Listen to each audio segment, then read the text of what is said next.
Hi, it's Pastor Paul L. Anderson here at the Fountain of Raleigh Fellowship, where we believe God's blessings never stop flowing. Oh, it's Fantastic Friday. I want to say happy birthday to my great nephew, Xander. Happy birthday, Xander. May the Lord continue to bless you and keep you. You know, today, Friday, November 1st, is a very special day. It's a day that we call All Saints Day.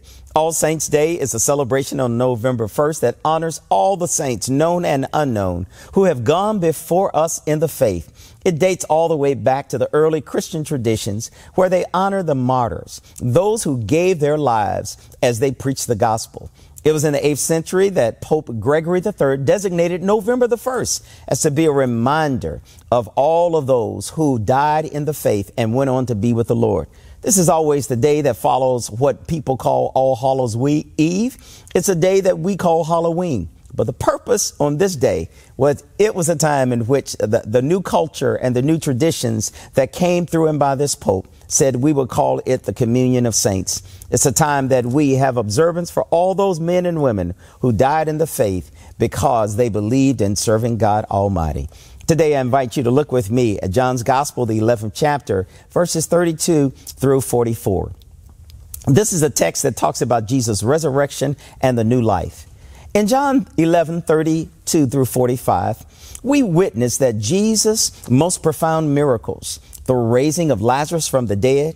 It is in this passage that Lazarus' sisters, Mary and Martha, are grief-stricken by his death. When Mary says to the Lord, "If you had only been here, my brother would not have died," in verse 32, Jesus speaks to both her faith in his power and his heartbreak over that apparent delay. Jesus moved deeply and demonstrated his empathy by weeping with them as they raised Lazarus from the dead.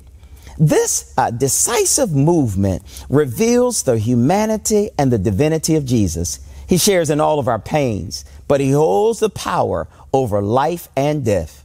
Historically, this miracle affirms Jesus' identity to those who were present with him, identifying him as a Jewish leader and the Son of God with power over the grave. In the Jewish understanding, life and death are within God's control. By calling Lazarus out of the tomb, Jesus reveals that he indeed is the resurrection and the life, according to John 11 and 25. This is confirming his authority and the foreshadowing of his resurrection. This passage offers hope to all of those who are dealing with grief and loss and despair. Even in our contemporary text, we may ask the question about God's timing and about God's presence in our suffering, like Mary and Martha did. However, this story reassures us that Jesus is compassionate. He is understanding of our sorrows, and he will walk through it with us. His raising of Lazarus is a reminder that no matter how final situations may seem, God has the last word. Today, this passage invites us to trust Jesus' power and his presence. He is with us in our darkest moments, offering comfort and promising life beyond any circumstance. May we find hope in the words and the reminder, even death cannot defeat him. Let us live with faith, believing in his resurrection and the power that he has at work. I want to remind you that God is doing a great work in you if you only trust him and believe he will see you through it. Always know that you're exceedingly and abundantly blessed, and I'll share with you again on tomorrow. To sow a seed to the Fountain of Raleigh Fellowship, visit our newly redesigned website, thefountainofraleigh.org, and select Sow a Seed from the homepage. Also, giving has been made easier with the new Fountain of Raleigh app, available now in the Apple App Store and Google Play Store. Download today, select Giving from the main menu, and then follow the directions to complete your giving through Subsplash. Thank you so very much for all of your gifts and donations that you've given to the Fountain of Raleigh Fellowship. We thank you for what you've done in the past, what you're currently doing, and what you will do in the future.